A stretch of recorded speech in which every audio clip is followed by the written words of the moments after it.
होती है, अरे डॉक्टर के यहाँ पे जाओगे तो डॉक्टर लूट लेंगे, इस टाइप की बातें चलती। तो एक डॉक्टर होता क्या है एक्चुअल?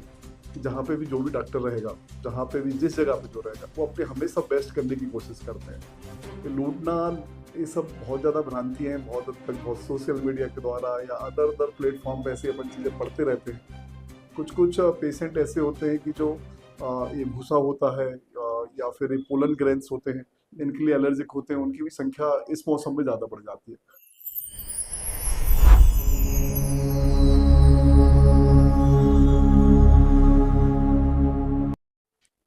नमस्कार, आप देख रहे हैं संस्कार समाचार।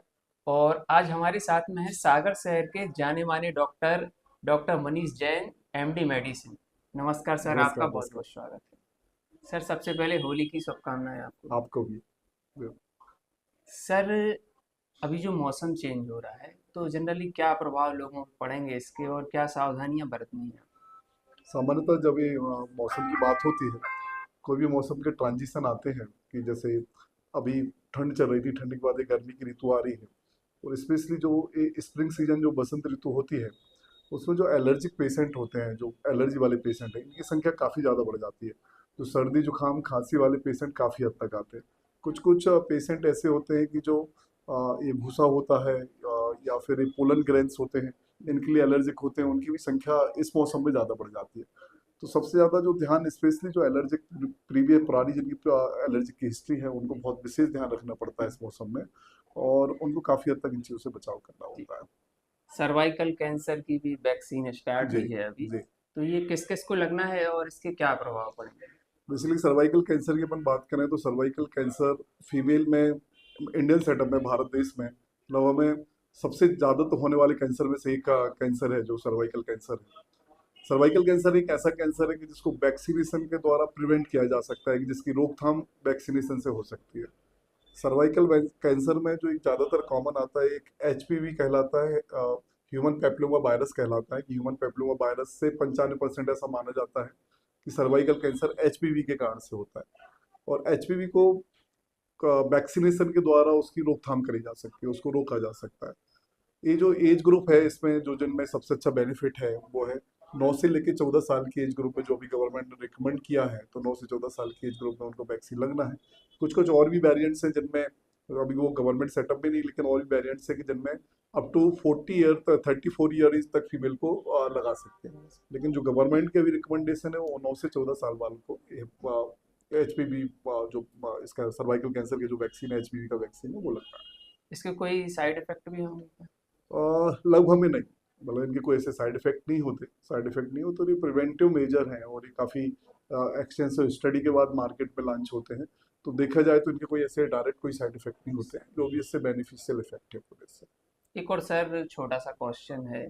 लोगों की राय डॉक्टर्स के विषय में अलग होती है। आज भी जैसे हम बात करें तो जनरली बात होती है, अरे डॉक्टर के यहाँ पे जाओगे तो डॉक्टर लूट लेंगे, इस टाइप की बातें चलती। तो एक डॉक्टर होता क्या है एक्चुअल में? जैसे मेरा पर्सनली इस बात में ये मानना है कि जहाँ पे भी जो भी डॉक्टर रहेगा, जहाँ पे भी जिस जगह पे जो रहेगा, वो अपने हमेशा बेस्ट करने की कोशिश करते हैं। ये लूटना, ये सब बहुत ज़्यादा भ्रांति हैं, बहुत हद तक बहुत सोशल मीडिया के द्वारा या अदर अदर प्लेटफॉर्म पे ऐसी अपन चीज़ें पढ़ते रहते हैं। तो जैसे सोशल मीडिया की बात करें तो उसके कुछ बेनिफिट्स हैं, कुछ उसके ड्रॉबैक भी होते हैं। और ऐसा सामान्यतः मुझे तो ऐसे कभी कोई ऐसे केस नहीं दिखता, या कभी कोई ऐसे लगता है कि कोई जानबूझ के कोई ऐसा करे। इवन अपन इससे हट के भी बात करें कि कोई मान लो जो मोहल्ले का भी डॉक्टर होता है, अपनी गली का भी डॉक्टर होता है, वो भी कभी ये कोशिश नहीं करता कि भाई कोई ऐसा हो पाए कि उसके थ्रू कोई पेशेंट गड़बड़ हो जाए। और ये गड़बड़ी कहीं ना कहीं लोगों में मन में हर चीज के प्रति जो अविश्वास है, या लोगों को हर चीज में आजकल ऐसे लगने लगा है कि सब ये गड़बड़ है, सब गड़बड़ हो लोगों को रहा है। लगता है कि अभी जाएंगे तो वो कहेंगे ये टेस्ट करा लो और ये टेस्ट करा लो। तो टेस्ट कहीं ना कहीं जरूरी होते हैं। टेस्ट जरूरी, मतलब आज के समय में पूरा ये जो प्लेटफॉर्म है, मेडिकल प्लेटफॉर्म है, एविडेंस बेस्ड प्लेटफॉर्म है, कि आपको मतलब आपको लग रहा है कि हमें इसको मलेरिया की दवाई देना है, तो उसके मलेरिया की जांच पॉजिटिव आएगी तो आपको उसको मलेरिया की दवाई देना है। पहले जब इतने इन्वेस्टिगेशन स्पेशली नहीं होते थे, तो तब ऐसा चल जाता था कि हमें क्लिनिकली क्या लगा। आज के टाइम पे सबसे ज़्यादा जरूरी है कि आपको जो लग रहा है, आपको क्लिनिकली आपने उसको देखा, आपने उसको एग्जामिन किया। एग्जामिन करने के बाद आपको जो लग रहा है, तो वो टेस्ट के रूप में, टेस्ट ब्लड के हो सकते हैं, रेडियोलॉजिकल टेस्ट हो सकते हैं, और भी अदर टेस्ट हो सकते हैं। कि उनके थ्रू वो चीज़ प्रूवन होना चाहिए, उनकी चीज़ों को प्रूवन होने के बाद ही वो फिर आपको उसका ट्रीटमेंट देना है। क्योंकि कई बार हो सकता है कि वो क्लिनिकली अपन रॉन्ग हो जाए और कुछ और डायग्नोसिस निकले, तो फिर सामने वाले के लिए बोलने के लिए रहता है कि आपने तभी क्यों नहीं कराया था करके, तो इसलिए। और सबसे मेन कि डॉक्टरों के प्रति असंतोष के जो भाव है, हो सकता है कभी कोई ऐसा कभी कोई इंसिडेंट्स होते हो, पर मुझे लगता है मतलब जैसे मैं खुद इतने दिन से 10-12 साल से इस फील्ड में हूँ और कंटिन्यूस इसमें वर्क करता रहता हूँ। मुझे तो ऐसे बहुत ही रेयर ही इंसिडेंट्स याद होंगे अपनी लाइफ के, दो टोटल 2 या 3 इंसिडेंट्स याद होंगे कि किसी ने पर्सनली मेरे केस में कभी ऐसा हुआ हो कि मुझे कोई बहुत किसी को समझाना पड़ा हो, कि कभी किसी से लड़ाई करनी पड़ी हो, या किसी ने कभी हमसे लड़ाई करने की कोशिश करी हो। तो थोड़ा सा जो चिकित्सकों की तरफ से भी कि थोड़ा सा एक सिंपेथेटिकली, एक संवेदना पूर्वक और एक संवेदना भरा हुआ एक नजरिया होना चाहिए। होता क्या है कि जैसे मान लो कोई चीज़ों को अगर अपन बात करें कि अपना मोबाइल खराब हो जाए या अपना फ्रिज खराब हो जाए या अपना कोई कार खराब हो जाए, तो उनका रिप्लेसमेंट है, उनको बदला जा सकता है, उनको सुधारा जा सकता है, बदला जा सकता है। लेकिन मानव जीवन ऐसा होता है कि उसका कोई रिप्लेसमेंट नहीं है। एक बार किसी को अगर कोई डैमेज हो गया तो फिर उसको आप फिर से उसको नहीं बना सकते। तो इसलिए मुझे लगता है कि मेडिकल फील्ड के प्रति ज़्यादा असंतोष के भाव हो जाते हैं, क्योंकि उसका परमानेंट एक लॉस होता है। परमानेंट लॉस बीमारी के कारण से होता है, कुछ ना कुछ इन चीज़ों के कारण से होता है।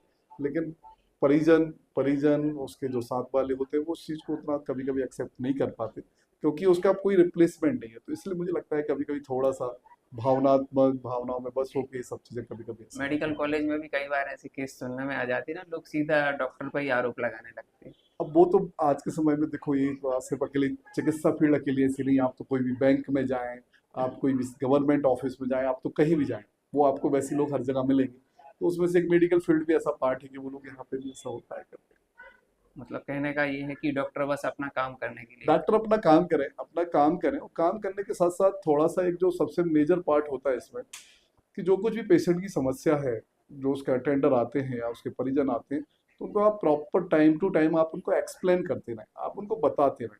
अगर वो एक्सप्लेन है, उनको आपने बता रखा है, तो ऐसी नौबत मुझे तो नहीं लगता कि कभी बनती है। ये कहीं ना कहीं मिसकम्युनिकेशन होने में या प्रॉपर उसको आप अपन कम्युनिकेट नहीं कर पाए, मिसकम्युनिकेशन से ऐसी चीज़ें आती है सामने।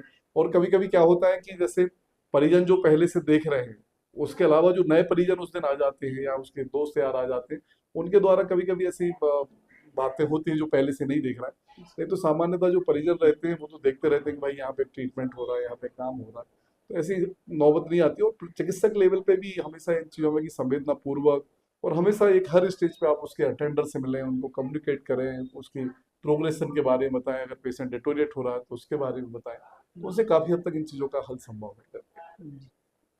तो आप देख रहे हैं, सर ने बहुत अच्छी जानकारी दी। सागर से संस्कार समाचार, नीरज अवस्थी।